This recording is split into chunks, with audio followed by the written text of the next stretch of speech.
Guys, NEET 2020 के exam में उड़ीसा के शोएब आफ्ताब ने और यूपी की आकांक्षा सिंह ने इतिहास रच दिया, क्योंकि इसके पहले तक ऐसा कभी नहीं हुआ कि किसी स्टूडेंट ने मेडिकल एंट्रेंस एग्जाम में पूरे में से पूरे मार्क्स यानी कि 720 में से 720 मार्क्स बनाए हों। है ना अमेजिंग।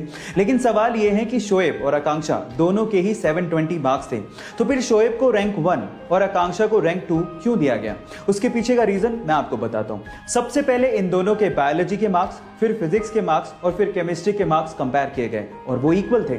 और फिर उसके बाद एज का क्राइटेरिया लगाया गया, जिसमें शोएब चूंकि आकांक्षा से बड़े थे तो उन्हें रैंक 1 दिया गया और आकांक्षा को रैंक 2। अब आप इसका रीजन जानते हैं। बहरहाल दोनों ही हमारे लिए टॉपर हैं और दोनों को ही मेरी तरफ से best of luck for the future.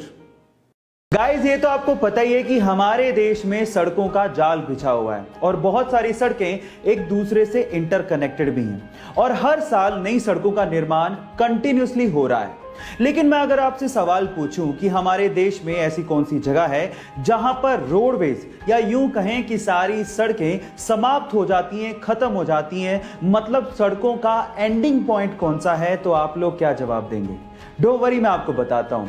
उस जगह का नाम है धनुषकोटी और वो तमिलनाडु स्टेट में है और उसे इंडिया का एंडिंग पॉइंट भी कहा जाता है। गाइस, क्या इसके पहले तक के फैक्ट आप जानते थे? और अगर नहीं जानते थे तो चैनल को सब्सक्राइब करना मत भूलिएगा और अगर आप इंस्टाग्राम पे देख रहे हैं तो मुझे फॉलो करना मत भूलिएगा। मिलता है अगली वीडियो में।